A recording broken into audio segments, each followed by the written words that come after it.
welcome to the CBL of this week. Yeah, thank you everyone for coming in on time. Yeah, some even joined the Zoom session even earlier than us. Yeah, thanks for that. Yeah. Okay, so let's start. So I'm here. I'm Cicely Khoo, and I have Fiona here with me. Yeah, hi guys. Yeah, This is our second session for 2021. Yeah, correct. This is the second session of 2021. Yeah, and yeah, I have Fiona here with me, guiding me through this CBL journey. It's our grand rounds 13. Yeah, grand round 13. So this is a 13th time continue from last year. Okay, so let's start. So I'm going to present to you of this patient with is a young guy with out of hospital cardiac arrest. So once you heard about out of hospital cardiac arrest, what do you guys think? Yeah, what could be the cause of the cardiac arrest?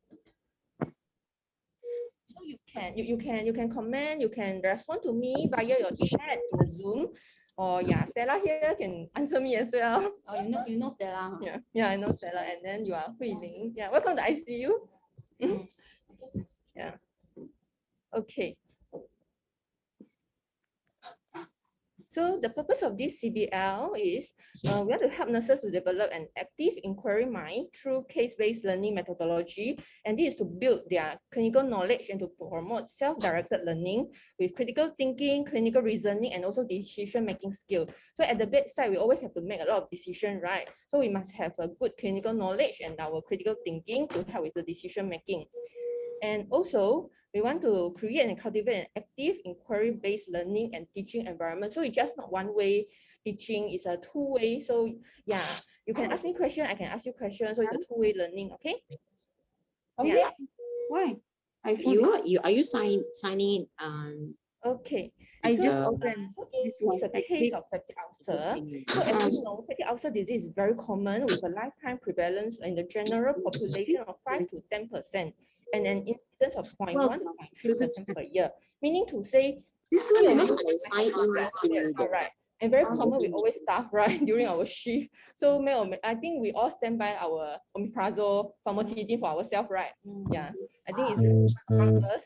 So despite there's a sharp reduction in the incidence and rates of hospital admission and mortality over the past 30 years, complications are still encountered in 10 to 20% of this group of patients.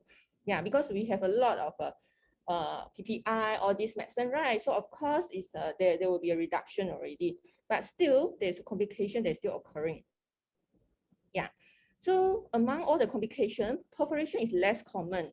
However, with a perforation bleeding ratio, it's actually 1:6. So meaning to say, like if you have 7 patients, like out of these 7 patients, only one of them is perforated duodenal ulcer or peptic ulcer. Compared with the bleeding. Yeah, compared to bleeding, I believe in MICU or Ward 23, you guys receive a lot of patient BGIT, all these patients, right?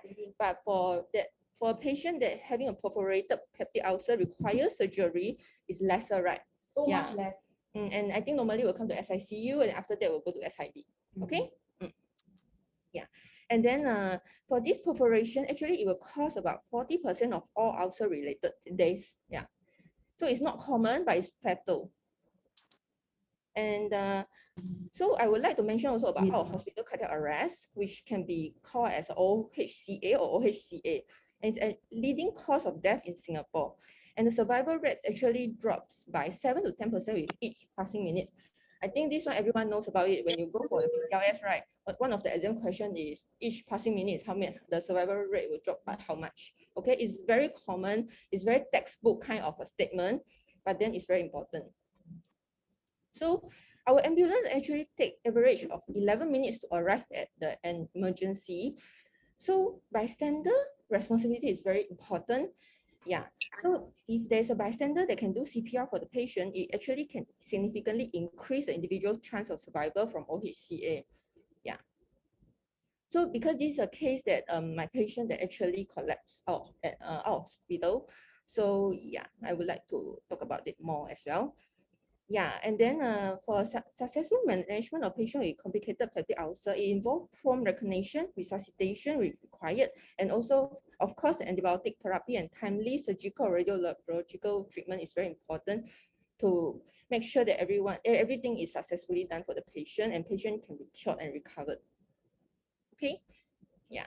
So learning objective of my this CBL session is we want to together we appreciate the patient's clinical course and outcome, and we want to talk about how to determine the approach to of our. And since we talk about peptic ulcer, right? So I would like to talk about also the initial assessment and clinical management of perforated duodenal ulcer. And from a perforation itself, patient can actually develop pneumoperitoneum. So I would like to relate also about the occurrence of cardiac arrest due to the tension pneumoperitoneum. Okay. So let's start with our case here. So this is a 47-year-old Chinese man with no significant past medical history. So presented to NUH EMD after he collapsed at home. So when preparing to AH for increased breathlessness. So basically patient feel breathless. Yeah, and then eventually patient, the son called for the ambulance and the patient collapsed. Okay, so from here, what do you think? Why the patient collapsed? Due to the breathlessness? Is it COVID positive? Yeah, very common, right? The topic of the year is like COVID, COVID, COVID. Everything is COVID. Yeah. So could it be just because of breathlessness, the patient collapsed? Possible, huh? Breathless and then collapse. Yeah. What can cause collapse? If someone breathless, collapse. What is the one very top diagnosis? No. MRI. Breathless. Anyone? Yeah. On the Zoom? Hello? Increased breathless. Am I okay? Someone mentioned. What? Okay, pneumothorax. Pneumothorax. Yeah, someone Very mentioned heart good. attack. Mention pneumothorax. Yeah. What else, guys? PE. On the Very Zoom good. there, someone mentioned PE. Very good. MI, Excellent. Okay, that thrombus. is good. MI. Okay. Yeah. Okay, very good. So those are the very common etiology of the cardiac arrest. Actually, we try not to put the chats.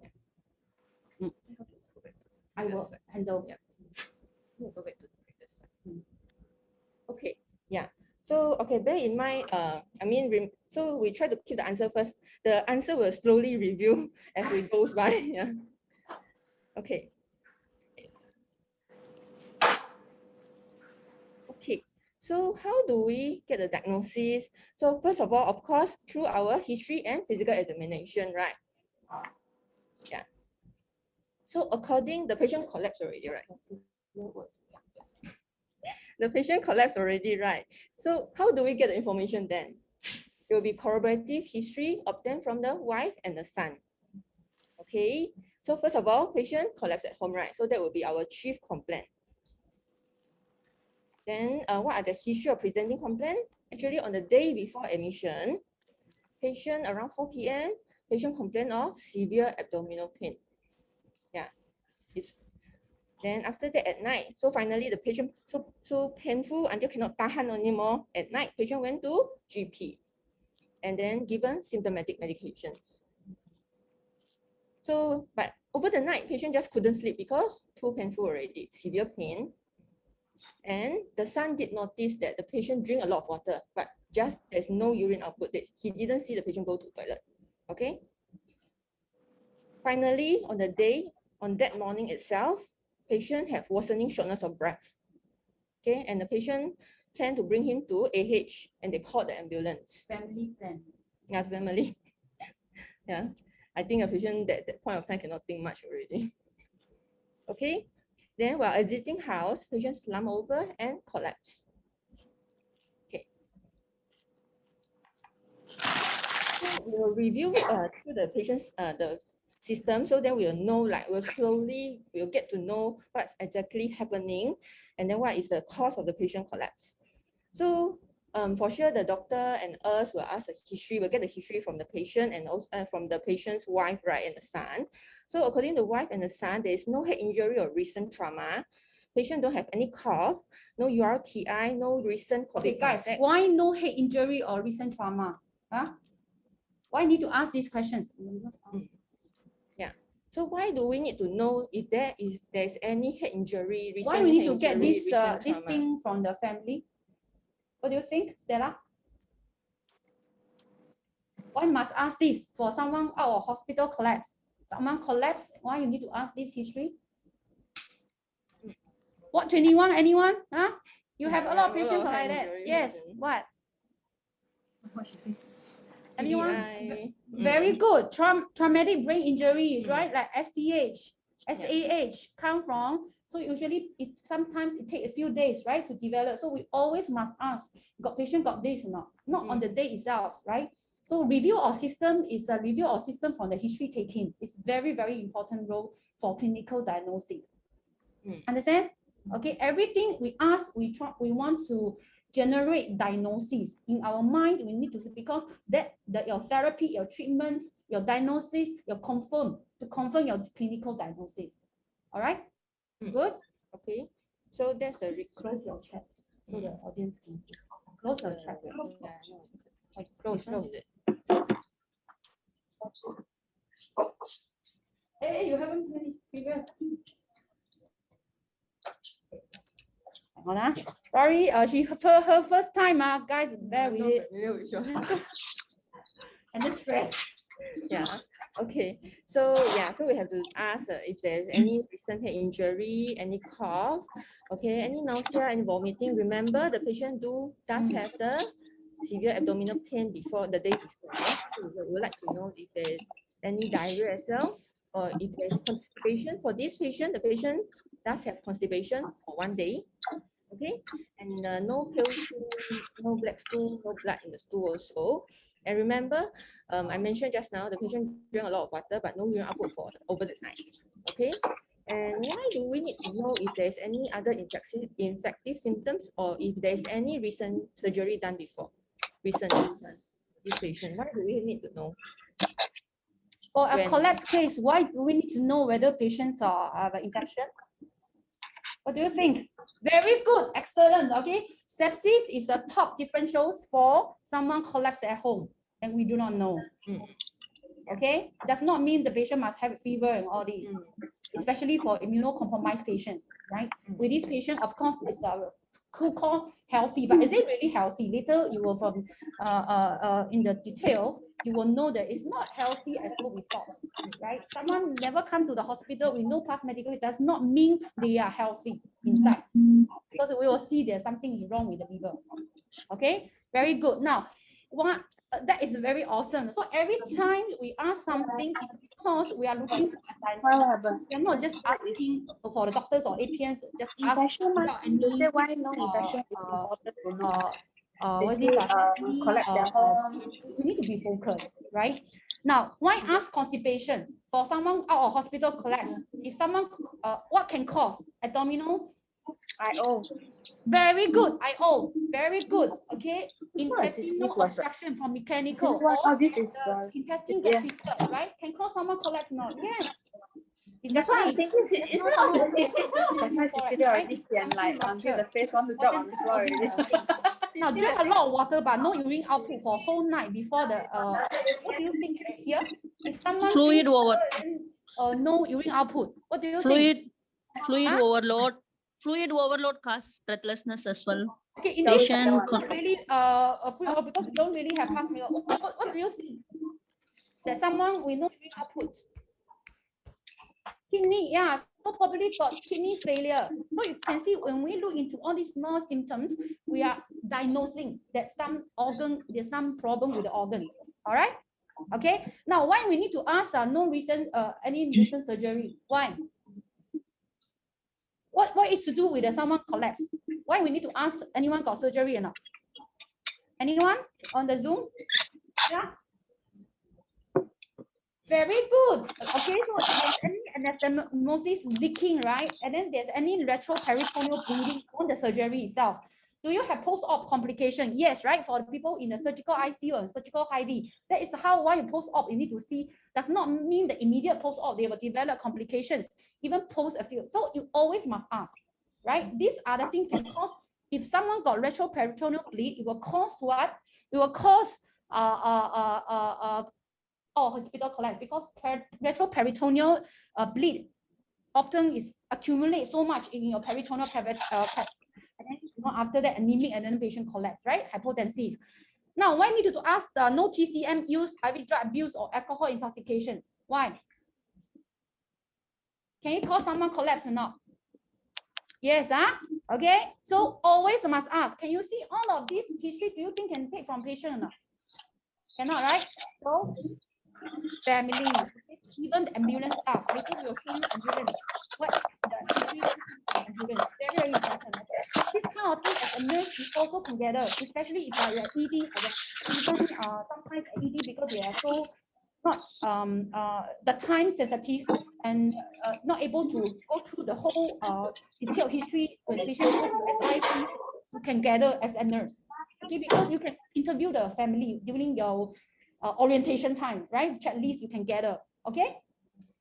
Understand? So even for the ROS, everything we put it there is because it's to do with the chief complaint, the concern the patient came into the hospital. All right? Okay. Okay. Cecily, first time doing this, so I don't want everything just like a factual thing. I want it to really relate to you and then to show you the thought process and to make you think. Yeah. So we'll spend most of time in the front part, not the discussion point. Okay, in the front part. We'll ask you question, and for those people can answer, please answer inside, and please mute your speaker when you are not talking. Otherwise, a lot of background noise, or I will tell you to mute. Can? When you're not speaking, you mute. When you speak, you unmute or you type in if you are shy. Thank you. So for this patient, no past medical history. Hey guys, so for this family history, what do you think? Why you need to ask family history?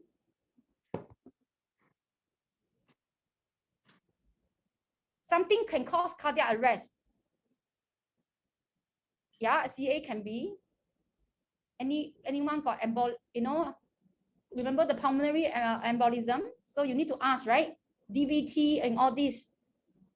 This can be genetic, and that is why family history matters.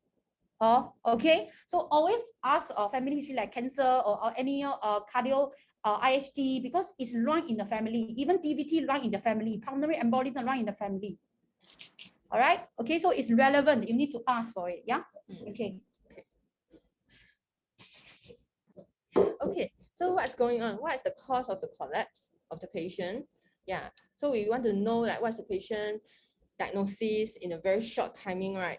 Yeah. Just now we already asked you question, right?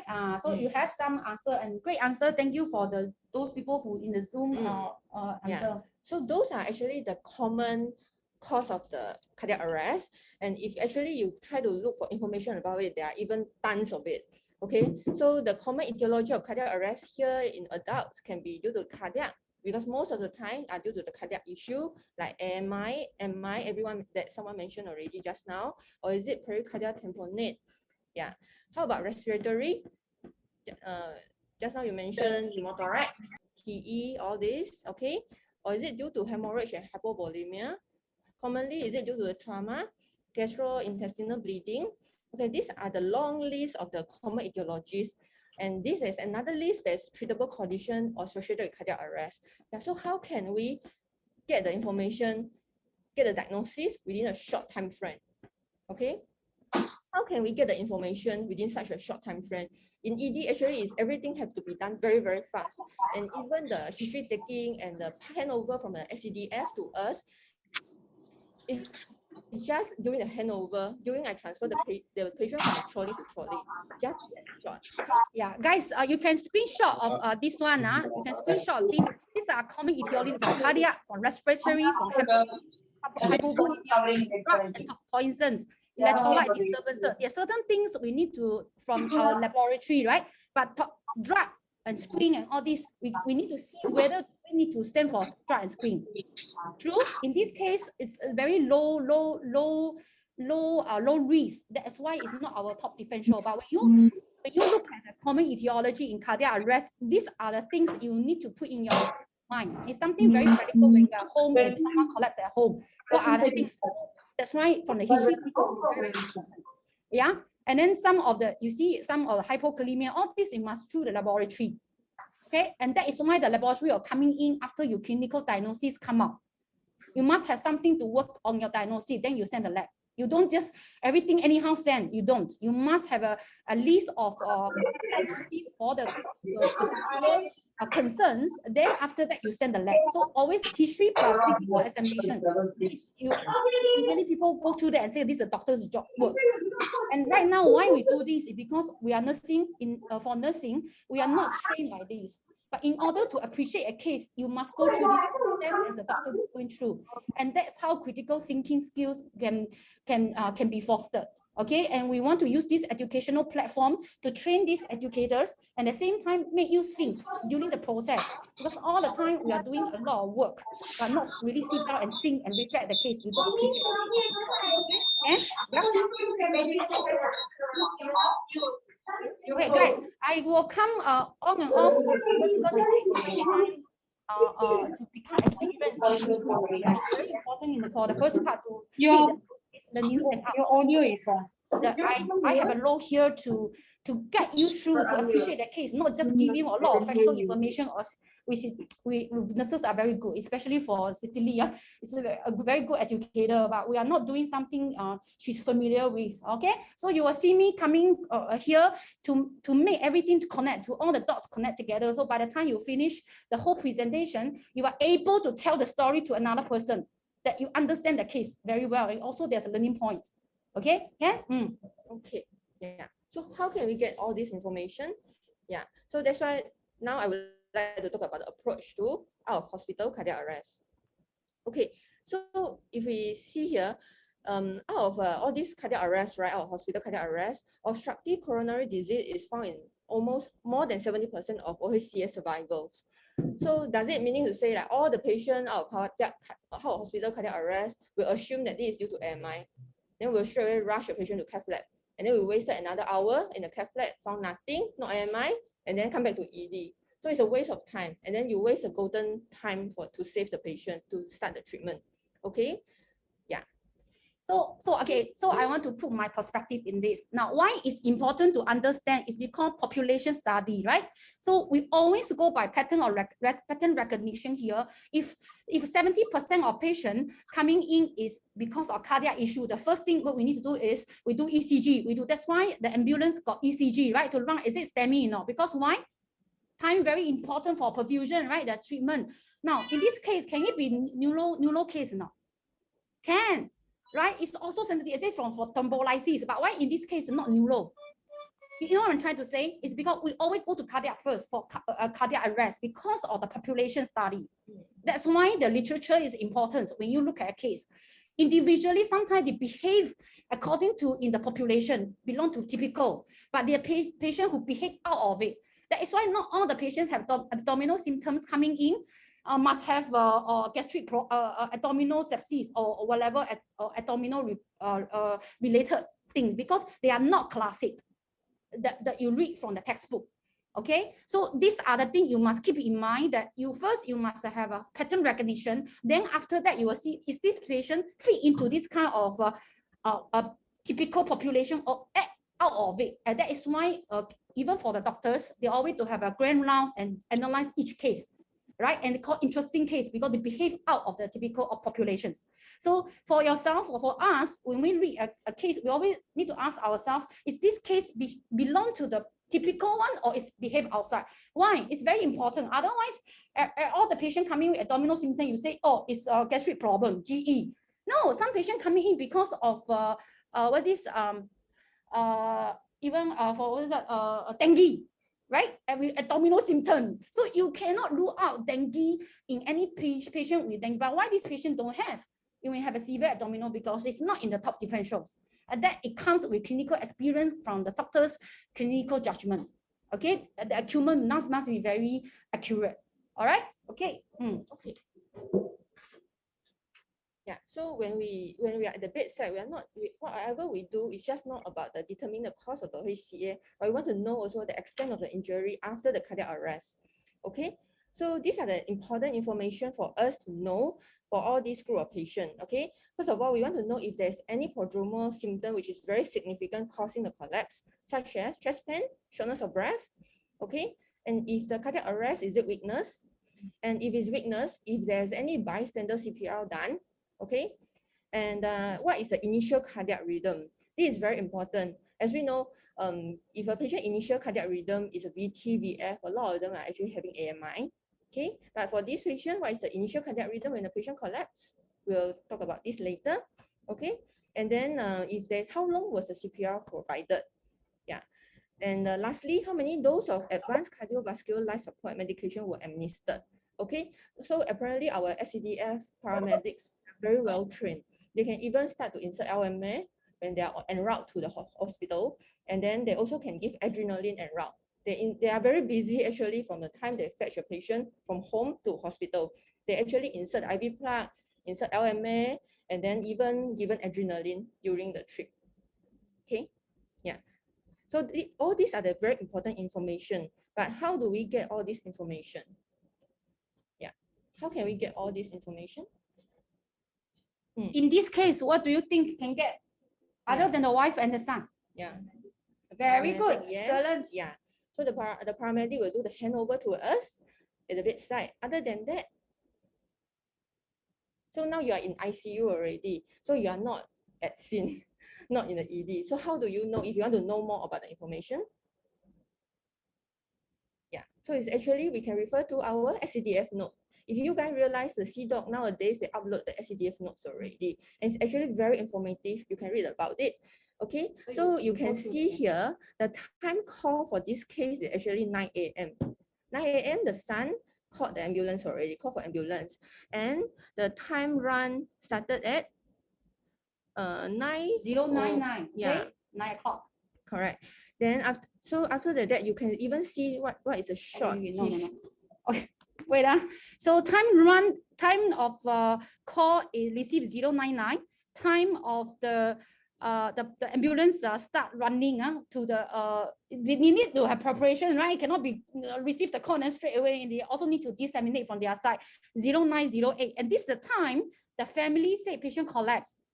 So can you see is ambulance call for the increased breathlessness? Then after that, 8 minutes into while the ambulance come to fetch the patient, go to the AH. Okay, I want you to really understand the case. It's 0908. Ambulance start running from their hospital, whatever the place the SDF. Then at the same time, patient collapsed at home. Okay, so that's how the timing. And then the time of arrival at the incident is 0912. On the patients itself is 0914. And they took the blood pressure and all this, nothing. And that's why they started CPR at 0915. So do you think this time very important in someone with a cardiac arrest? Why, guys? Why is it important? Hello, someone collapsed. Why is it important if the patient in the general ward? Why is it important? Very good, downtime. Okay, we call it downtime. How long? This case is very bad. Why very bad? In between, no bystander CPR. For me, my biggest learning point, you must know CPR. Otherwise, you can't save your family member. 8 minutes from the time 8 minutes the ambulance arrived, there's nothing done on the patient. Your patient, that is what happened to this patient, hypoxic ischemic encephalopathy. You understand? Because your brain cell die in few minutes, not more than 5 minutes, die, necrosis. You see, so if you know your CPR, you must know your CPR. I tell you, 47-year-old, I can pump until the patient arrives. The ambulance arrived. Okay, and there's so much higher chance for the patient to survive with a good functional. Even with a good CPR, that's not guaranteed, but at this such a young patient now, we really have a highest chance if we have provide bystander CPR for those downtime. In total downtime, how many? Okay, you continue. Okay, so sorry, because I need to deliver until they really get it. Because from my learning point for this case, I feel very scared when I see this kind of case, because I can have 2 mm duodenal ulcer, and then after that, become like this. It's very scary. Okay, so you see the ambulance notes here, right? So patient started having constipation. So you see constipation, since yesterday. Today, complaint of breathless and about to go to AH. That's why they called ambulance. And then at 098, patient collapse. It's witness collapse, okay, by the family, by the son.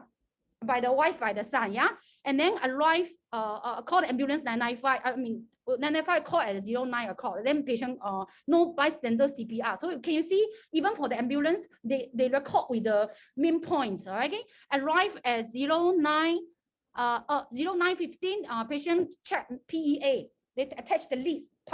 So we know the patient, the first is not asystole, it's a pulse electrical activity. So patient have a cardiac arrest. That is why this chief concern for the patient coming in is not unresponsiveness, it's out of hospital cardiac arrest. Understand? Because we diagnose by the ECG itself. Okay, so all these are relevant, and then we give 2 adrenaline by ambulance staff, right? In PEA, that's what we do. We don't know the cause. Never mind, we just give the adrenaline to start the heart. So everything happened very fast. And ROSC at 0926 hours. So you see, all these are legal documentation. I encourage all of you, nowadays we are very good, have SDF uploaded notes. Please take the time to read, to understand your case, your patient, what is going on with the patient. Oh, okay. And then here, you can see here, all the time capture 0914, 00. This one become last line. You see, it's supposed to be on top. The ambulance staff are very ganjion. So 0914. See, all the capture time. What is the first BP? Okay, second BP and all this, and we know the patient ROSC. Okay, yeah, and then they quickly put the patient down. Cecily will go from here that what happened to the EMD, whether patient have a further cardiac arrest or not. Okay, can yeah. You look at this one, you see our patient unresponsive. I like the ambulance. Everything very like give you take money, right? I think it's marking area for you to know. First, unresponsive, cyanosis, no pulse.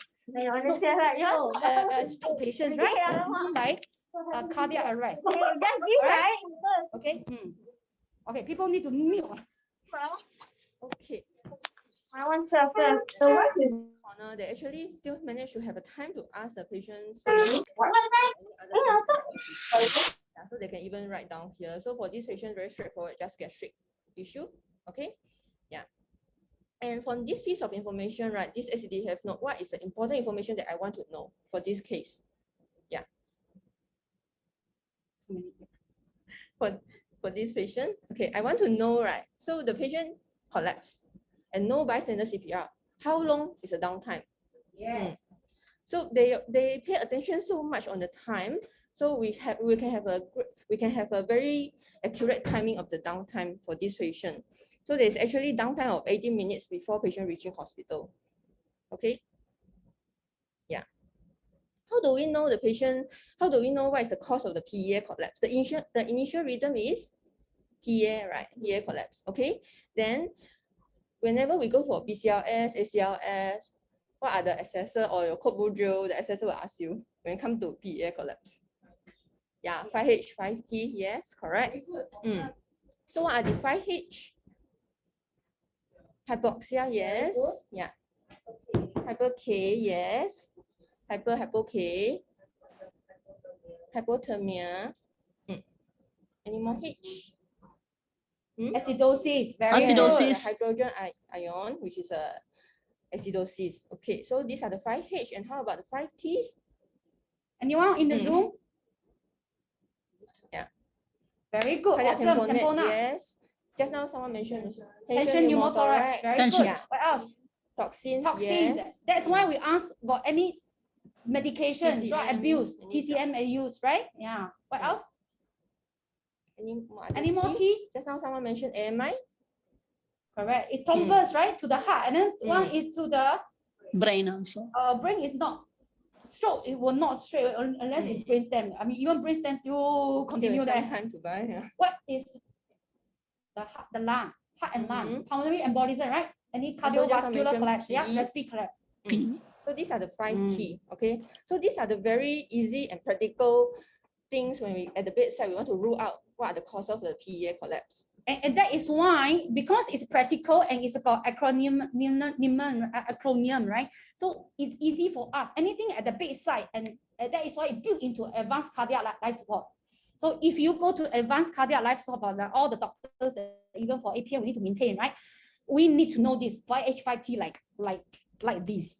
Okay, we cannot just now we show you the differential diagnosis broad like common etiology, right? We are more into 5H5T because these are the thing at the bedside we need to quickly rule out. The time is very, very important here. Okay. Okay. Yeah. So what do you think in this case? What do you think was the likely one? Guys, well, in this case, Yeah. What could be the cause? okay, which one is unlikely? Yeah, that we can rule out already straight away. Okay, very good. What else? Okay. The rest is it hypothermia? Very good. Yes. Okay. The rest? No one cannot. Very hard to buy at the bedside. We haven't done anything to see whether it's a hypovolemia or not. Patient already have acute renal, right? No urine output. Can you see that just sometimes a little bit of detail will tell you the organ got damaged already, even before the. Okay, so like what Ariel said, hypothermia and then toxins probably, and then what Hui Lin said, right? The toxins. Okay, so we'll come to the next, and the rest need to go by laboratory physical examination first. Okay. Okay. So yeah, that's why it's not only about the history taking. The history taking will actually guide us which direction, but it also Before the have to be- physical examination, yeah. It has to, yeah, combined with our physical examination, and also you remember every time after whenever we go for Kobuju or any BCLS, we always ask you to do a 12 leads after all the patient RSC, right? It actually is a very simple routine step, but it tells us a lot. Okay, yeah, and the next one, you see, whenever a patient deteriorate, there will be bedside ultrasound done. Okay, because it tells us also we can rule out what can we rule out from the bedside ultrasound. From the 5H5T just now? Any bleeding from? Yeah. Retroperitoneal bleed. What else? Tamponade, yes. Yes. What From else? the 5H5T especially, the bedside ultrasound can see already. Thrombosis can be cardiac. Yeah, the MI, yeah, causing tamponade, yes. What? Look at the heart, Besides right? the heart tamponade, where else can be obstructed that we can see? The T. Pulmonary, the from Pulmonary, very hard. CTAP only can see. What else? Yes, correct. Yeah. Of course, tension pneumothorax we can see. We don't need ultrasound. Yeah. Yeah, even the trachea, right? Yeah, there will be tracheal shift. Yeah. Okay. So all this we can be done while we're taking the blood also, right? And the labs takes time to come out the result, right? As beside the POCT, like our ABG, all this, it will be immediate result that we can see. And after we combine all this information, we can know already what are the imaging study we can be done for this patient. We cannot be like doing all the PET scan for all the patient, right? Yeah. Okay, so now we'll talk about what happened during the EMD stay for this patient. So we received this patient at 9:45 a.m. Then patient arrived in EMD. The pulse was very weak, but still palpable, and we attempt to take the patient NIBP. So true enough, the pulse volume deteriorated and patient PEA collapsed again. So yeah. So as we know, whenever the patient collapses, right, you want to feel the pulse. You also not too sure is it your pulse, so we start CPR already. Yeah. Okay. So if you're not sure, please just do CPR. Okay. So yeah, we started the CPR, and then we given the adrenaline, and after that, within 1 minute, we intubate the patient already. In ED, yeah, actually, whenever we receive information that this is a post-RSC patient, we straight away take out 10 ampules of adrenaline, and we straight away prepare for intubation already. Yeah, so the intubation can really happen within 1 minute. Yeah, everything very, very fast. Okay, then this patient is a first pass, grade 1 larynx, and within 2 minutes, patient RSC already. Okay, very fast. The second time collapse. Okay, so after the patient RSC, we managed to take some BP already lah.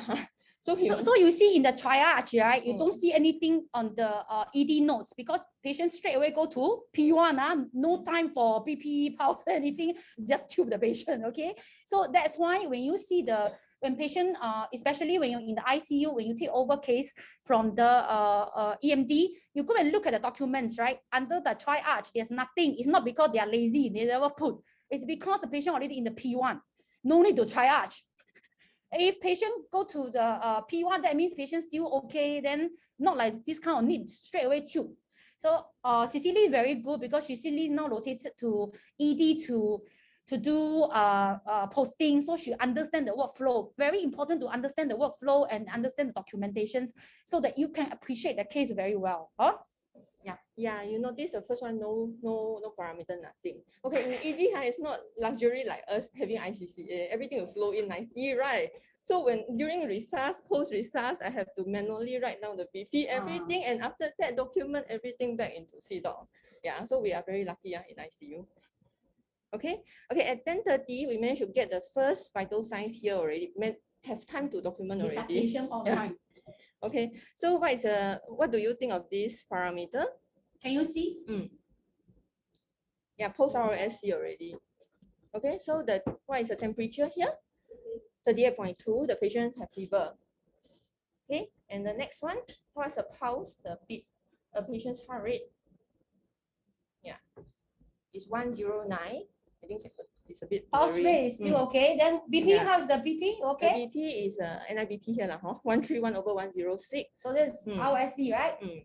Okay, the patient SpO2 is 92. So right after we intubate, we'll connect to the oscillog and we'll straight away put FiO2 100% actually. Just wrong. Yeah. So the patient SpO2 is only 92. Okay, so this is the first parameter. Yeah, so the patient is febrile and tachycardia. So we already ruled out just now, right? 1 of the 5H, hypothermia, we ruled out already. Okay, and on examination, patient appear flush, warm peripheries, spider nevi on upper chest. Yeah, and the heart sound, S1, S2, no murmurs, and CRT less than 2 seconds, and the lung sound reduced on the left side, but A&G still equal, bilateral. And the very distinctly is the abdomen, severe distension, and sluggish bowel sound. So they did a DRE also, no bleeding, and no bloody NG spread, no pedal edema, and calf supple, bilateral symmetry, leg circumference. Okay, Why? so guys, why appear flushed? What do you think can cause your face flushed or someone collapse? What do you think? If you see COPD patients, flush before they like that, flush skin. Why? What caused the skin flushed? Hello, COPD. What's the problem with COPD patient? This is not COPD, but I'm asking. Hypercapnia. Hello, hypercapnia. Okay, CO2 retention can cause the skin very flushed. Makes sense, huh? Because you later will go and see the ABG, you will see that. Okay. Okay. Yeah. Spider nevi on this one, is it okay? Anyone can have spider nevi. Why spider nevi? I think we don't have one. Do we know where spider nevi? Okay, never mind. Don't know. Then I'll show them. Yeah. Okay. So this spider nevi, on which group of patient you will see more? Yes. Yeah. Hello, SICU. MICU also. Yeah, MICU also. Huh? Liver. Very good. But this patient have no significant medical history. Why got spider nevi? Something? Yes. And then cause what? Liver? Yeah, but this patient not yet liver, very cirrhotic liver. So you see, even we know hospital admission with any record, but this patient coming in with cirrhotic liver. Ayo, that explains the chronic. When you have spider nevi, it's not something acute one. It's usually a chronic one. Okay, and then that's why you see the social history also important. You must always ask, is it smoker? How many cigarettes a day? All right, and how many years? And then drinking, how many? How much? Because it points to alcoholic liver cirrhosis. Oh, all right. Yep. Okay. Yeah. So come back to our 5H, 5T. We already ruled out hypothermia. We also ruled out tension pneumothorax and toxin already, as we mentioned just now.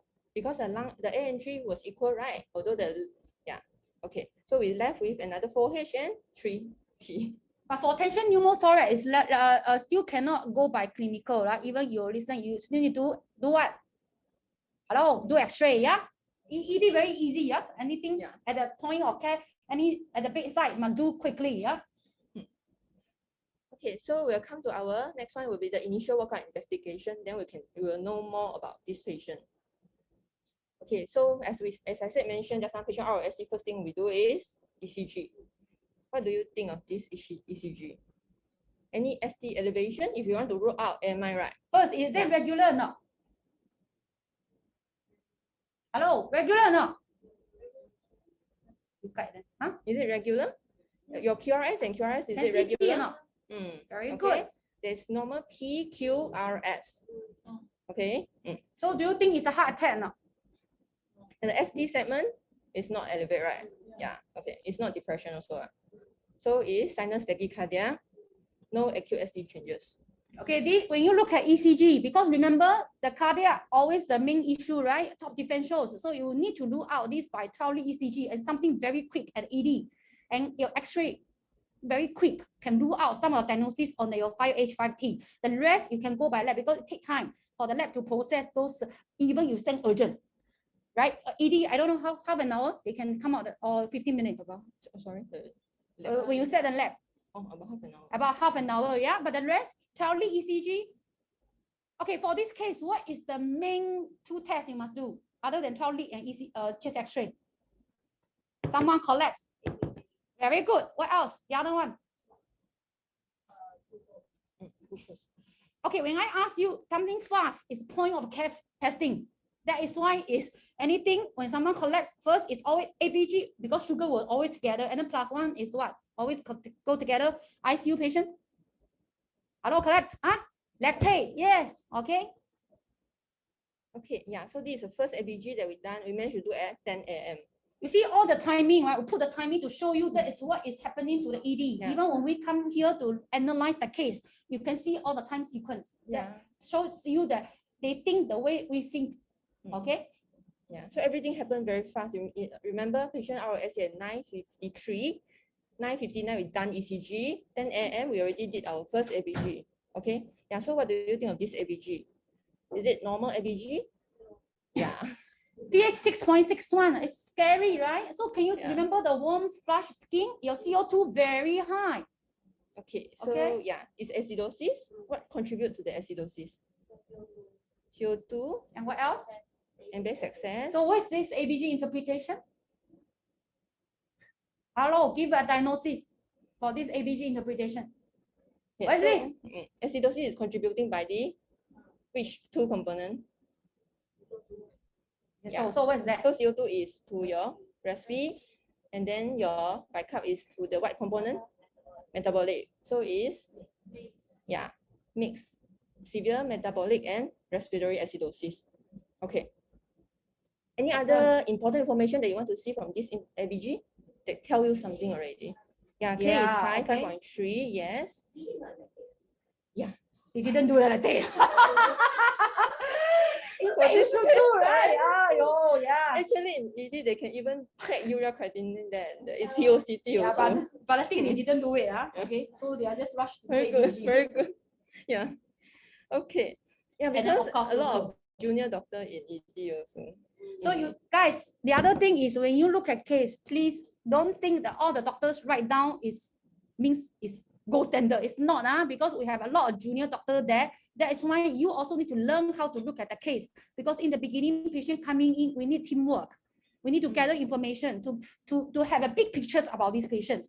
So a lot of time does not mean the doctors writing down there means that that is because nurses will always just take the information, but without any knowledge to go and critique. But right now, you CBL, like even for Cecily, she learned how to critique whether the ED doctor did a great job or not. Okay, so you are go to the next level instead of just taking information from the doctors itself. Yeah, when you learn the skill set. Okay, so because the ABG in ED, it's not like us. Nurse is the one running it, right? So theirs is run by the doctor one. It's a small machine. Yeah. Okay. So yeah, but maybe what I can do that time was maybe I can suggest the doctor. Did you do lactate also? Yes. Yeah. Then don't waste the blood, right? So you can see this one's lactate should do it. Okay. So how about the patient glucose? It's high, 15.6. Okay. Yeah. Okay. So this is the first X-ray that we did. What do you think of this X-ray? Okay, Ariel, this is a bit advanced. Ariel, look at it. What's wrong with this? Something is wrong. The lung state is morbidity. Okay. What else? What extra things on the X-ray? Any invasive tubes? Yeah. Okay, is ECT position okay or not? Look at it. No, where's the corona? Yeah, it's slanted. Very good. To the right main bronchus. Yeah. What do you think immediate job is do what? Otherwise, it become one lung ventilation, right? Patient can collapse, already collapsed, right? And then you make it worse. Yes, so you need to recheck. So at the ED, you cannot just anyhow. That's why you always check 5-point auscultations. For this case, you see right main bronchus intubation, almost there. So we need to quickly take out, yeah? Okay. Any pneumothorax now?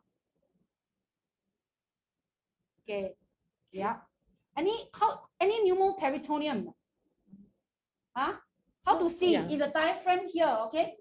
Diaphragm here, diaphragm here. If you got pneumoperitoneum, you will see marking on top and then got black color underneath. But on the X-ray, this one is no pneumoperitoneum, but it does not rule out the patient got no pneumoperitoneum. With severe abdominal distension without any chronic background. What is the next one after the chest X-ray? What do you think imaging study need to do with someone severe abdominal distension and then collapse? Very good. Okay, must do CT. That is what happened to the ED. Straight away, they send patient for CT/AT because we have severe abdominal distension, and we cannot rule out pneumoperitoneum on the X-ray itself. We must go into the deeper imaging. Oh, okay. Yeah. Okay, just quickly. Yeah. So yeah, for this X-ray, yeah, there's no pericardial tamponade, no pneumothorax, no pneumoperitoneum. Okay. So we also straight away shoot the abdo X-ray. It's very important, right? What's wrong with the colon? Which colon is this? Huh? Dilated colon. Okay. Why got air inside? Why the black color? Yeah, what is the black color? It's Okay, it's air inside. It's the air. Is this no. Abdominal X-ray, no, right? Okay. okay, yeah. So something is wrong, huh? Yeah, so gas is centered over the prominent transverse colon, but there's no dilated bowel, just gas. Yeah. Okay, so then we managed to send out the FBC and came back the result. So white blood count is 8, HB is 11. Yeah, it's slightly lower for a healthy male patient. Okay. And so do you think it's bleeding or not? Not really, right? So you rule out all the retroperitoneal bleed and all these, yeah? Yeah. Okay, so platelet count is 223, and then this is our first PT-PTT also. Is it coagulopathy? Not really. Yeah, not really. Yeah. And then this is our renal panel. The K is very correlated, 5.3 and 5.3 here. So do you think 5.3 can cause someone collapse? Just mainly hypokalemia, you will not. Okay? Yes, very good. Again, this one need clinical experience. 5.3 not, unless 7. Yeah, we just have to keep a watch on it, but then it won't cause. This just only tell, remember, link with your no urine output for a whole night, right? It tell you the patient probably have other problem, but causing the kidney failure. That's why hypercapnia. Okay. What are the other information that caught your eyes? Sorry. And ion gap, yes, yes. the metabolic acidosis, Okay, and then what else? creatinine, right? The creatinine, It tells you the AKI, right? Yeah. Very So good. it correlates with what the family told us already. Okay. Yeah. And the trop I is 200, but yeah. This is important because you did the two how the many patient- rounds of CPR? So it's not. Yeah, so it's not as significant that cause like to rule out is this a SCS. Okay, so as we said, and anytime your patient deteriorate, the doctor will do ultrasound, right? So for this patient, they even did a 3 ultrasound for this patient. The bedside ultrasound. The ED consultant did, the cardio did, and then the MICU doctor also came. Why the MICU doctor came? Because the patient got fever, 38.2. So the first, they straight away activate the dirty MICU to come and see the patient. They Okay. activate cardio first. Yeah. It's a main thing is because of cardiovascular collapse. Yeah, usually cardio first, then MICU are coming in. If cardio don't take, then MICU take. It's always like that. Yeah. Yeah. Correct. Yeah. Yes. Yeah, it's the Correct. SICU. So this patient in the end is SICU. Yeah. That's why this patient is very not frequent. It's a perforated duodenal ulcer. Is very scary, man. Yeah. And it's only 2 millimeter. Oh my. So you will see different disciplines looking at the ultrasound differently again. Yeah. You see the EMD consultant looking at, is there any regional wall motion abnormalities? Is it Mainly good also contracting? heart. Yeah. If there's heart attack, so there will be abnormal. And then the cardio looking at what? How's the EF? Any RWMA, any abnormality, and any pericardial effusion. Okay. So lastly, MICU looking at bigger picture here. Liver appear large and there's ascites. Yeah, because you have to manage the patient overall, right? It's not just one system. Okay. So MICU doctors usually are very generalist. But too many diagnoses for them to rule out which is which. Yeah. Okay, so now we have working diagnosis already. What do you guys think from the This is information that quite we got just now? How about the ABG? We already know the Okay, patient. so we that- just go through I ask you to Yeah. come out one sentence very hard. So there is an out of hospital cardiac arrest due to metabolic acidosis from the sepsis, and the abdomen was very distended, right? So it's from the intra-abdominal source. Okay, patient have abdominal pain, right, on the day before already, and on admission we check patient got fever, and distended abdo, hypotension, and also the ABG, severe metabolic So arrest. everything is based on this, right? Some are from the history, some from the physical examinations, and then if you see just a little bit of all this called clinical acumen or clinical judgment. Okay, your lab and your imaging is confirm your clinical diagnosis. You must come out differential diagnosis first. Then after that, you use your laboratory investigation plus imaging to confirm. Okay, that's it. Okay, so MICU review the patient. Yeah, just so the take a plan look. is CTAP. Okay, yeah, very So important. very good, Hui Ling, very good talk about CTAP. Yeah. Yeah, because we want to know now where is the source. They think is perforated or IO, and you need what? Who else you need to refer? GS, yes. So can you see when at the ED, there's so many things going on, yeah? You must refer to the right person. Okay, They so know it's not the medical, it's more for surgical side, okay? so cardio came to see already. Also, they look at the ABG and then they notice no lactate. So you should Okay. do that, should do a laugh. Yeah, because the lactate will tell us a lot. Bowel Okay. ischemia and all these, yeah? So cardio already know that patient is sepsis. So tell us, investigate and treat sepsis. Yeah. No, not their problem, Yeah. Correct. So what could be the cause of the intra-abdominal sepsis? And also what is the cause of the distension, abdominal distension? Remember, patient had abdominal pain on the day before already. Okay, so we did the CTAP. Okay, in this very long report, at 11:30, we managed to send the patient for CTAP. So there's pneumoperitoneum. Highly It means suspicious air in the peritoneal cavity, although it's not captured on the chest x-ray because small. And because it's from 2 mm to a duodenal ulcer, but the thing on the CTAP here, they can't see anything. They know that there's a perforated, something caused it, they're perforated viscous cuts, but don't know where is it because it's not so big. Then that's why they send the patient for urgent. Hello.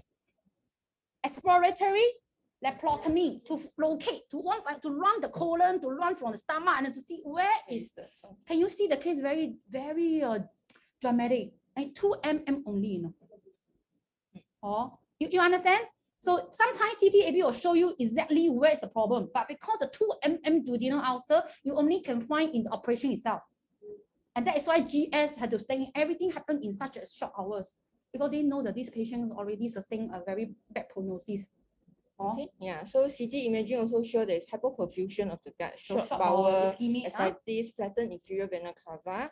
Okay, you also can see the liver got some problem, hepatic fibrosis, motor enhancement of the liver due to congestion and ascites as well. Okay, So you see that the patient suddenly with no past medical history, in the end you find out there's some problem with the liver. Okay. Yeah. So finally, we managed to do ABG. Wow, 11:38 you do after the lactate. scan. Yeah. Aiyo.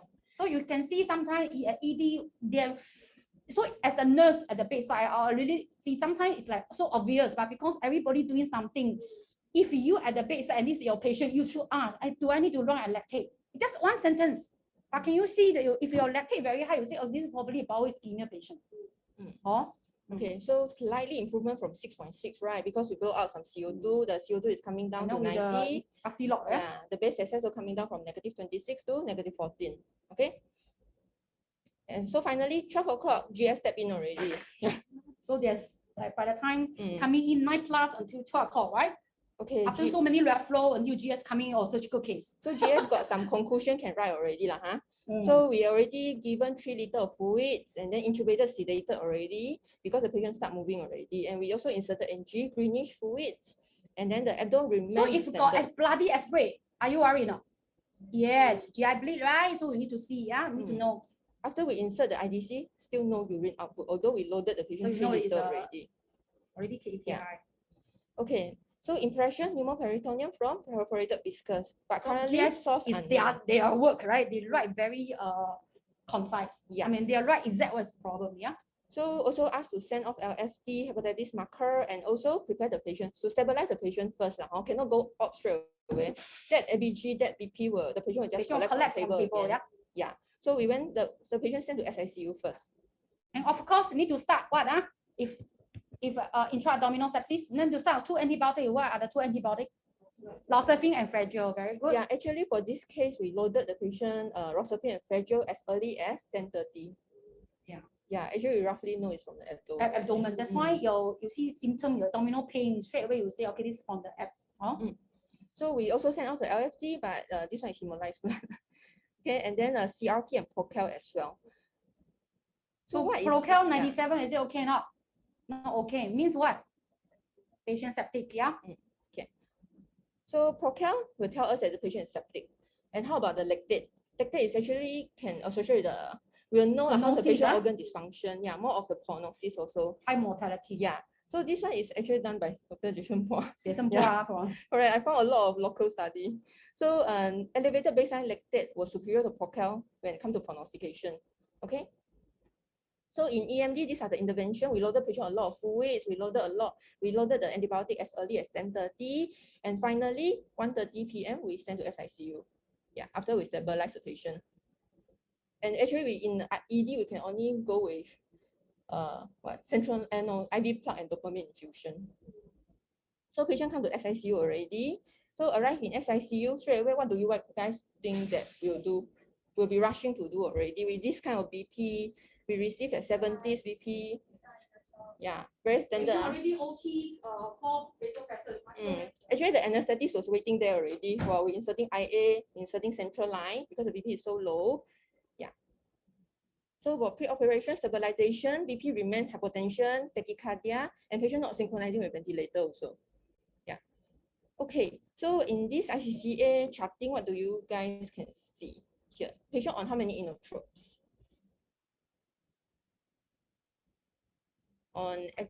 On dopamine, yes. Adrenaline, no-A, vasopressin, yes. You can see here the no-A actually we have to start as high as 0.6. I think the initial is even 1.62 mic to 2 mic. Yeah, to boost out the BP. Yeah.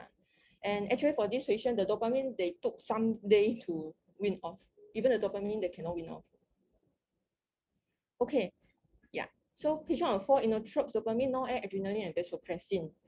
And finally, at 3 o'clock, patient went for OP. So the OP, X-lab, exploratory laparotomy or augmental patch of repair of the D1 ulcer. So whenever you receive a patient post-op, right, what are the important information that you want to look up for besides the post-op instruction? Yeah, post-op instruction will tell you, right, what to follow up, what to do next. Yeah, but we want to know also what is the finding intra-op. Okay, yeah, so what is the finding intra-op? Only 2 mm perforated post-pyloric ulcer. You know, 2 mm is like 1 dot. Less than 1 cm, I know. Just yeah. So and there's no palpable heart irregular mass as well. Okay. There is no small bowel edematous with fibrin purulent exudate on the surface, and then they run through the colon, but 4 quadrant contamination. So the patient has a very bad peritonitis, yes. And the liver, they could see it's also cirrhotic liver. Okay, so these are the post-op instruction. It's quite standard. Back to SICU, MBN, NGT, resus, continued resus. And then patient is perforated duodenal ulcer, right? Means peptic ulcer. So patient have to be on PPI and avoid NSAIDs. So they will relook again 24 to 36 hours because they haven't closed the dummy. Oh no, they close. The temporary abdominal closure. Yeah, so it's just a back dressing on top. Yeah, so and then they do it so that they think the pressure will they don't want edematous. Yeah, and that's why they need to relook because abdominal compartment syndrome. They need to look at it again. Yeah. So you can, how about the patient ventilatory setting wise for this patient? Just like I mentioned, it's not synchronizing with ventilator, right? So a patient on FiO2 100, yes, and then the PEEP initially 8. We couldn't give a very patient high PEEP because the BP initially was low. So if we increase the PEEP, the BP will continue to drop some more. So initial BP is 8. After we can start all the inotrope already, the patient came back actually with PEEP of 15. Yeah. And also the rate is also high one, 20, 30. Yeah. Because we want to blow out the CO2 to compensate the yeah. So yeah, the patient was paralyzed, sedated on lung protective ventilation. Okay, and the infection is severe ARDS in view of the PF ratio so low. Okay, why the patient having ARDS? Is it due to CAP? Yeah. What causes the This one is extra pulmonary, right? From the sepsis itself. Yes, very correct. good. So later on we'll go through that more. Okay, so this one is a ROSC adult post cardiac arrest care algorithm. Just a overall Yeah. picture. So for patient ROSC, we still have to see how's the patient airway. Is the patient able to maintain airway or not? If not, then we have to remove the LMA that was inserted by the paramedic, and then we'll intubate the patient in ED. Okay. After that, we also look at patient after ROSC, right? The initial BP might be high, but that's due to your adrenaline. After that, the BP might drop again. For this patient, yeah, after that it dropped again. So we have to start dopamine. Okay, and then we have to look at the patient SpO2, PaCO2, everything. And just now we mentioned the first thing, very easy to rule out one. We do a 12 leads ECG. Yeah. So from there we can know already two direction, whether to cath lab or not to cath lab. Yeah. That's why the next one is MICU review. Okay. Yeah. Then yeah. So after that we'll also see if a patient wake up or not. So the initial that patient we didn't start any sedation. Yeah. But after the patient starts struggling, and then it's not synchronizing with ventilator. So is this patient on hypothermia, TTM or not? Target temperature Should we start since the patient is not obeying command here? If we follow this algorithm, yeah, follow commands here, no, then consider TTM. So this patient started. Yeah, we did start. Okay, then the patient go to the OT, then come back. Okay, so for all the patient collapse, we go by algorithm, and this what happened to this patient. So what we do at the bedside, they always follow certain protocols. Yeah. So we continue from ED to ICU. So now we'll talk about more on the post cardiac arrest syndrome, which will tell you why the patient having ARDS. Okay, after patient ROSC, right, myocardial dysfunction and the systemic ischemia reperfusion from the arrest itself will actually activate immunology and coagulation pathway and release of the inflammatory mediator. All like these interleukins, all those cytokines, yeah. So all this will lead to further tissue hypoperfusion and multi-organ dysfunction. So the multi-organ dysfunction is not just one system itself. It's all the important organs like your brain, heart, lung, liver, and gut and kidney. Okay. Just now we saw already the patient lung was very bad, right? The ARDS. So the first one already we saw here is a respiratory failure. Okay. So for this one, the impact of, yeah, we'll talk about this ARDS from the cardiac arrest itself is due to what? It's due to patient might be aspirated, right, during the apneic periods, or is it lung contusion from the chest compression? Yeah. So in ED we use Lucas, no?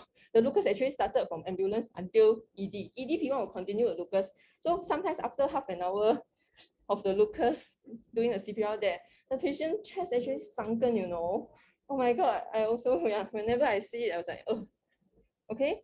Then also, is it due to barotrauma from mechanical ventilation? All these why we need to paralyze and sedate the patient. Yeah. Okay. Yeah. Or is it due to the syndrome that we keep talking about, the post-cardiac arrest syndrome? It will induce inflammation, immune cell activation, and also alveolar permeability alteration, which then induce the ARDS. So all the ARDS not just come from CAP. Yeah? It's not, yeah, it's not everyone come from outside, then it's a CAP. Yeah. Like for example, acute pancreatitis can cause severe ARDS. Okay, how about the patient's liver? Just now we saw, right, one of the organ that can be affected is also our liver and the gut. So this is a liver panel that we managed to repeat at 3 p.m. So what do you guys think of this liver panel? You show the trend. Yeah, so this one is the next one that we trend. Can you see why you need to trend the liver? Because when your patient cardiac arrest, is the first thing is always ischemic hepatitis. Okay.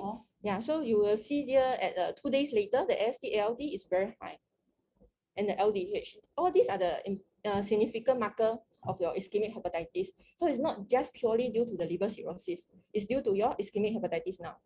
Okay. So this, I think this one I see a lot in CCU also. The patient there, all their LFT is very deranged also. Okay.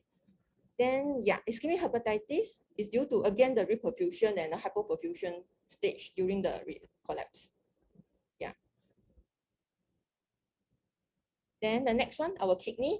How about this patient kidney?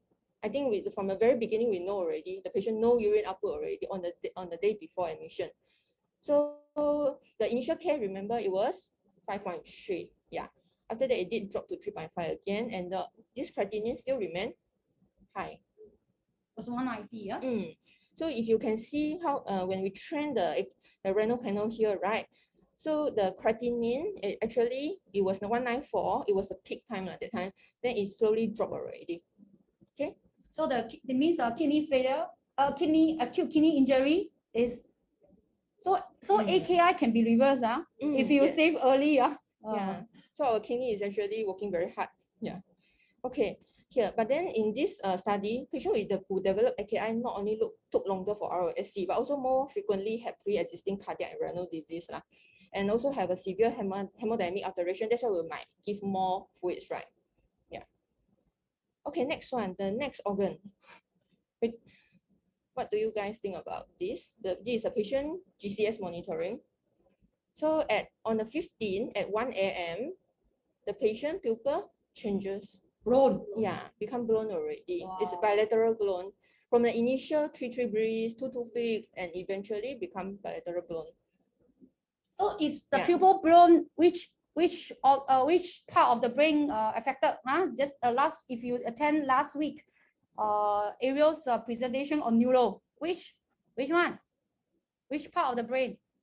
Hello, pupils. Which one control the pupils?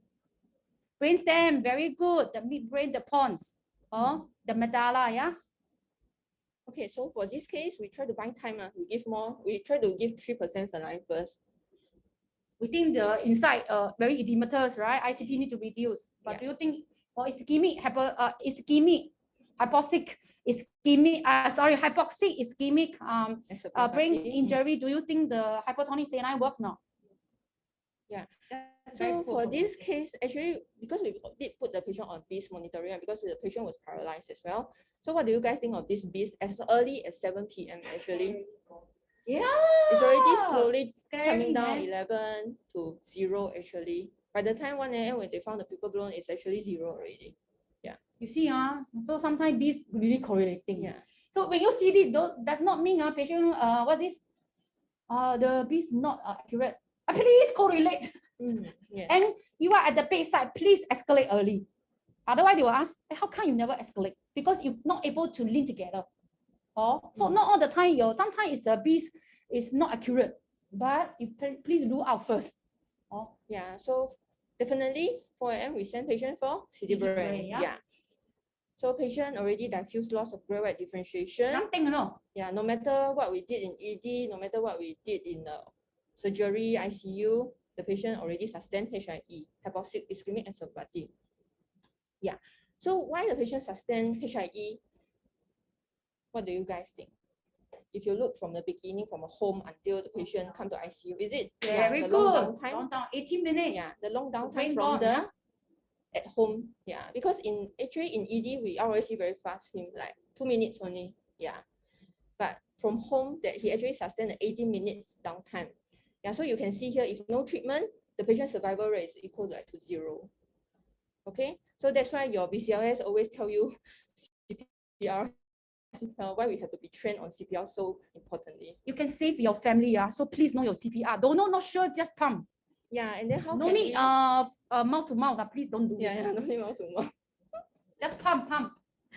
Yeah, so yeah, we want to have a accurate information, right? So from SCDF note, we know already, yeah, patient downtime for 18 minutes. Okay, without bystander CPR. Even the SCDF guy, they will write there no bystander CPR because they know the importance. It's to do with mortality. Okay. Yeah, so this is another chart about survival rate and about the prominence of CPR and SCLS. Okay, so people have been doing research on it. I Googled about it. I try to look for information about it. So I think 2011, our Dr. Benjamin in ED actually write an article about this, about early CPR by the bystander. So finally, 2012, they did a study they did an intervention for this. So 2012 to 2016, this is a local study. They did the intervention of this bundle intervention, improve bystander CPR, and also to increase the survival rate. Yeah, so what are the intervention? They did a dispatch assisted CPR and also AED. You notice getting more and more AED at our community. And also there's a apps, My Responder apps. So if you are interested to save more people out there, you can download this app. So if there's anyone collapse out there, you will receive information. Yeah, so you can help to do CPR there. So these are important of the bystander CPR. Okay, so on the 15th Jan, which is the next day, we refer NES. So NES say no role for ICP bone insertion already lah, in even the hyperosmolar therapy, and we stop the infusion, and we have a family conference. Yeah. So patient is yeah. So we even broach the topic about HOTA.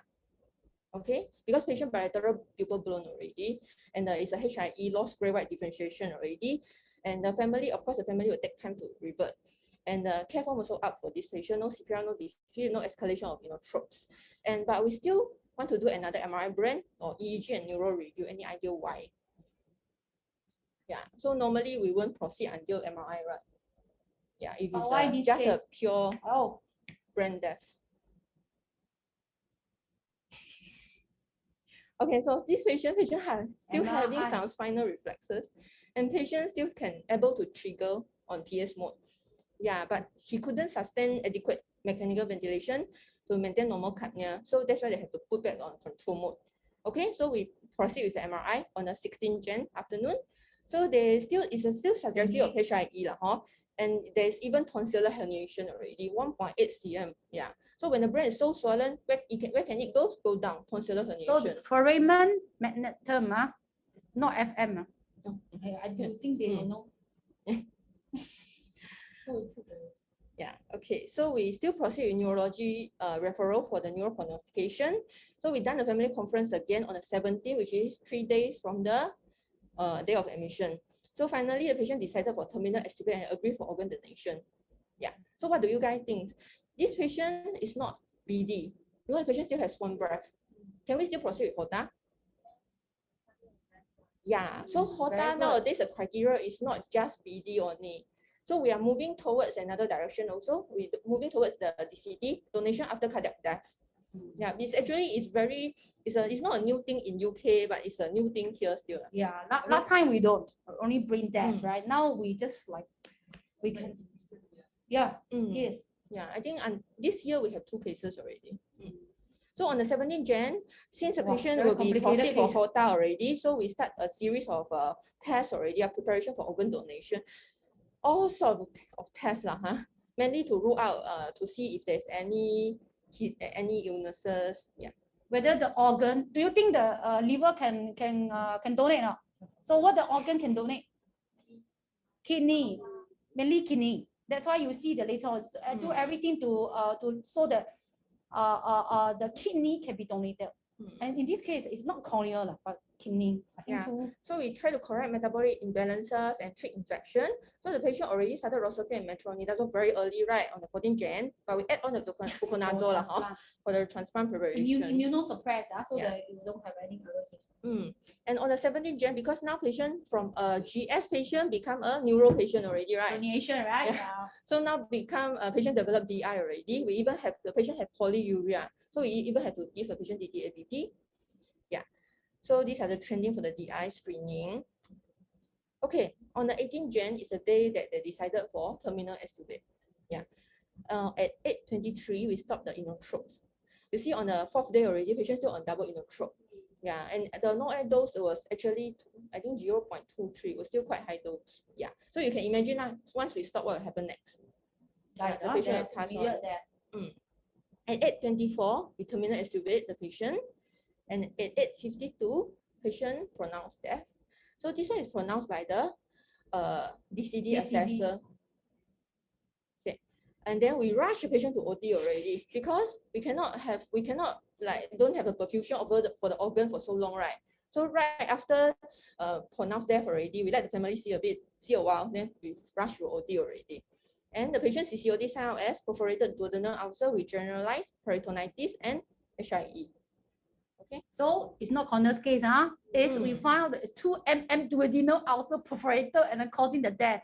And because no bystander CPR and plus delay in diagnosis because patient came into the hospital very late. Yeah, so can you see, do you think these kind of cases will happen to us? Yes. So if you have severe abdominal pain, please just go to the ED to quickly scan, right? Just for the sake of the, otherwise delay diagnosis, really. Yeah. So you will see over for this clinical outcome for this patient, just 5 days stay, in our NUH. On the 14th morning, patient collapsed. Then we receive a patient, patient managed ROSC. Then in ED we receive collapse again. Then we managed to resuscitate and patient ROSC again. After that, we managed to send the patient for CTAP, and we found the cause, which is pneumoperitoneum due to perforated viscous. And since we found the cause already, so now we prepare the patient for op. And 8 hours later, the patient pupil blown already due to the HIE. Yeah, and lastly, family conference done, care form up, and we do another test, MRI for prognostication, and then finally decided for HOTA. Yeah, and the patient go for DCD, donation after cardiac death. I like and this patient slide. pass on. Yeah. Summarize everything.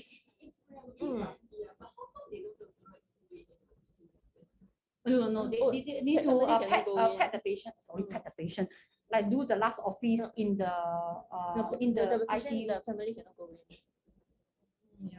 You also need to let them to. We have see to make sure because we inside it says sometimes but nothing don't know. So they make sure they help me to see the certification of the desk they can push it. Yeah. Because If you- operating they theater they inside, don't allow, so cannot say already then. no, go for this. Just tell them what's happening. Yeah, So we have some people discussion, about why not DCD, doing the OT, correct. just basically for workflow to let the family to have time to grieve and everything, okay, and then to the OT they need to prepare for the next patient. It's not easy for patient to from the just perforated duodenal ulcer to come to the decision for HOTA also. Yeah. So this is a summary of issues, yeah. So these are the issue last just from the perforated duodenal ulcer, patient collapse, and then having HIE, RLDS, ischemic hepatitis, AKI, everything, all the organ affected. Okay, so because of all this issue, so there are a few discussion points that I would like to bring up. So like first of all, about the clinical management of a perforated duodenal ulcer and also the pneumoperitoneum, which can actually can cause a cardiac arrest. So duodenal ulcer is considered a type of peptic ulcer. Just a matter of where is the ulcer. So if it's your stomach, then it's a gastric ulcer. If it's a duodenal, then it's a duodenal ulcer. Okay. So what are the complications? I think we see very often here bleeding, right? Okay. So first of all, bleeding can contribute up to 73%. Perforation actually 9% only. So this patient very unfortunate. Okay, belong to the. All these are from population study. Yeah, you need to know this. That's why it as explained why we must always have a top differentials for the patient, so to quickly to come out, and that's why population study is important. Or is it due to the stenosis? Then there will be a gastric outlet obstruction and also penetration and fistulation. And how about what happened when there's a perforated duodenal ulcer? So when your peptic ulcer worsen, right, eventually it will erode the lining, right? And then after that, you will perforate. Hole, yeah, the hole. you will form a hole, it will perforate. Once perforate, what happened? All the content in your stomach will go out, right? Go to your peritoneal. And causing what? Your peritoneal cavity got infection. Peritonitis, yeah. So then it will cause the patient to have intra-abdominal sepsis. Because all the bacteria also come, Yeah. For this patient, so the patient have a very bad intra-abdominal sepsis. And for this perforated duodenal ulcer, they have this very typical kind of presentation. It's called classic triad of sudden onset of abdominal pain, tachycardia, and abdominal rigidity. So for this patient collapse already, rigidity, we don't sometimes not able so to do it. Already, but abdominal pain, that's why you need to go back to the history to take the good history, Yeah, so typically this patient fulfill all this. This is the classic. Not all the patients come with the classic one. Yeah, so how will the patient present to you? At the initial 2 hours of onset, patient will have epigastric pain, tachycardia, cool extremity are the characteristics. And then at the second phase, which will be 2 to 12 hours already from the perforation. The pain will become generalized because why? The gastric juice, everything already spread to your peritoneal. Yeah, for this patient, 4-quadrant contamination. Yeah, and it's worse on movement. So then there will be a classic triad that we mentioned just now at your 2nd to 12 hours. How about at the late stage, which is more than 12 hours, which is our patient? Yeah, abdominal distension, pyrexia, hypotension with acute circulatory collapse may be evident. So this patient is more than 12 hours. Yeah, That's why typically, delayed diagnosis. Yeah, patient come hospital with a collapse. 4 p. You imagine the day before 4 p.m. he already had the abdo pain. If that time he came to hospital, it will make a lot of difference so much already. better, yeah. Or Can even be over safe, the you know. night. Yeah. Especially sometimes like appendicitis. Please don't over. Appendicitis also kill you. Perforated one. Yeah. Okay.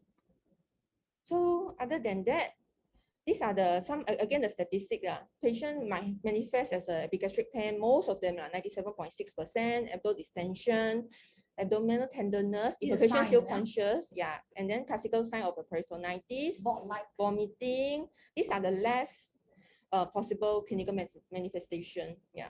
Yeah. So all this is like kind of population study is very important. So anyone present with this first perforated perforated viscous or bowel ischemia or this, because they all present with that. Yeah. Yeah, for our patient, Also basically, I yeah? think he has everything except the vomiting and nausea. Or maybe we doesn't know if he has or not over the night. Yeah. So how about the management? The management, of course, first thing is our diagnosis. Like I mentioned just now, we want to know when you do your history taking, how is the patient clinical presentation? Is it the classic triad?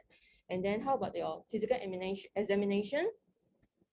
And then we'll send the lab, right? Then the lab test will tell you something.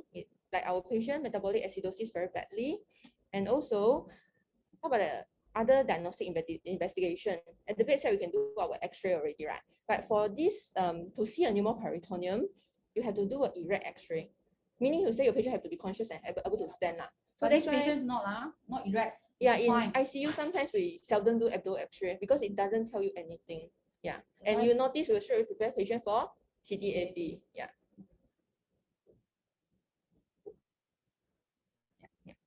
Okay, so that's why the next one is CTAP.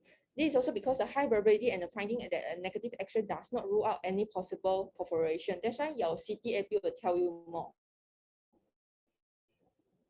Okay, of course, to give a water-soluble contrast through an NG tube is only on your stable patient. Yeah, unstable patient, we couldn't do that. And the point of care, ultrasound is also considered our point of care because then and there you can know, you can see, you can know everything already. Yeah, we can detect any free intraperitoneal gas. And if there's anything, we just do a CTAP to see our pneumoperitoneum. Okay, so the next one will be resuscitation already. Of course, resuscitation according to what are the symptoms that we see. Okay. And the next step will be the damage control surgery. So you will see normally if in a very, very septic patient, very, very sick patient, it's a stage approach. Meaning to say we couldn't like close the tummy straight away. So, and they will, first of all, they will do a closure with a augmental patch. Yeah, for the to ulcer, seal the perforation. So they won't try to anastomoize first because then the patient go back to ICU, might continue with some fluid resus, and the patient might become edematous, so we won't anastomoize the gut or the bowel first. So we'll do a temporary closure. Okay, so we'll go back to ICU, continue resus, continue stabilize the patient. Only then the surgeon will see whether can go back to OD to relook or not. That's why they always put there 48 to 36, 24 to 48 hours. Yeah, how about the antimicrobial? Because it's a stomach, right? So it's actually dirty. So, and it's polymicrobial, meaning to say that it can be gram-negative, gram-positive. So the coverage of the antibiotic is very important. So normally we start with your empirical coverage, right? And also, of course, the source control. Yeah, empirically, very often we give ceftriaxone and metronidazole, which this patient will given, unless the patient is very, very sick and the culture growth even some stronger bugs. Then we will even start piptazole, meropenem, all this. Okay. Yeah, how about the mortality of perforated duodenal ulcer? it can be very sick if the patient already present with all these significant risk factors, such as shock at admission, which our patient have already, other comorbidity, resection, surgery, female, elderly patient, or there's a delayed presentation of more than 24 hours, which again our patient. Yes. And yeah, the patient at admission already show metabolic acidosis, AKI, hypoalbuminemia, and also patient smoker, which we can't really be sure the patient is a smoker or not. Yeah. We didn't take the history for the Yeah. patient, whether the patient is smoker or not. Yeah. But it's, you see, it's a part of the to predict the mortality. Yeah. Yeah. Okay. So how about Lastly. so that's it for the perforated duodenal ulcer. Lastly, we'll come to this tension pneumoperitoneum. Okay. So anything that you can see from this X-ray, is it a normal X-ray? Which part is abnormal? The above or below? The below the diaphragm. So that's why I say, right? You will see this, and then we'll see that. Yeah. You show them. It's like the a two line here, right? Yeah. Is it normal? And then Yeah. this part. Okay, this part. Can you see the marking, line marking here? Okay, so this cause tension, and then got the tracheal drift. Now, why we talk about this is because during research, we realize you cannot say this patient is severe metabolic acidosis is the only reason. It's because case report have tension pneumoperitoneum. Yeah, we managed to find a case report. Yeah, and it's very interesting, very related to our case. So that's why we bring this. So I start to think, is it my patient collapse not just due to the metabolic acidosis? Is it due to tension pneumoperitoneum? Because also? our ABG is come from the resuscitation phase. It's not on the actual itself. So we realized at the case report about this. Maybe the patient at a home collapse because of all these things. And by the time come to us, what we see is from the resuscitation effort already. It might be evolved already. So it's just very short. Good to know. You can see like if we mention like there's a dolphin in your X-ray, means it's not good. There might be a free gas below the diaphragm. Yeah, your diaphragm is here. See the marking, yeah? They call pneumoperitoneum. Okay, so there are two studies talking about very interesting. Yeah, which both study both patient also having an out of hospital cardiac arrest, and then so the emergency, that's why they come to a conclusion that emergency personnel should consider possibility of tension pneumoperitoneum in a patient with cardiac arrest and a distended abdomen, which again our patient presented. This is how our patient presented to us, and that's why the PEA collapse, right? When we rule out the 5H5T, it's not just the pneumothorax. But pneumoperitoneal might be one of the cause as well, because it's also the obstructive shock, right? Yeah, so this is another interesting suggestion of the intervention, emergency percutaneous decompression. Yeah, just like how we spoke for the pneumothorax. Yeah, but anyway, we can send the patient for surgery very fast, and we can insert NG tube, we can do other intervention. Yeah, so we don't need to do until this. So stage, this our case, you cannot rule out this because it fit into the very typical one, and then we found a few case report. So during the case-based learning, there's one thing is very interesting. Sometimes you search case report, people, that's why the doctors, they always do the case report. Yeah, finishing already. Yeah. Okay, so yeah, how does the pneumoperitoneum cause the collapse? So there will be free gas accumulate right in the peritoneal cavity. So it's same theory like your pneumothorax. It will then develop into tension pneumoperitoneum. After that, what will happen next? Your IAP will be high, right? When IAP high, there will be intra-abdominal hypertension. And lastly, will be abdominal compartment syndrome. When abdominal compartment syndrome, it will push up to where? You push higher, right? When you push higher, you push to your heart. Yeah. So when pushed to your heart, there will be reduced venous return, increase in afterload, and decrease in cardiac output. Okay, after that, you will compress to the heart and reduce your ventricular compliance and cardiac contractility, and that's why the patient might present to you as PEA collapse. Because of this pathophysiology, that's why when patient come to the hospital, you see the MICU review, they put abdominal compartment syndrome because of this tension pneumoperitoneum. But I think is they were not showing on the X-ray itself, but then we look at it, is this is probably explain why patient collapsed at the time, not just because of the metabolic acidosis as the main reason. Okay. So in your thoracic cavity, what else is your another organ is your lung, right? So they will cause ventilatory instability. For this,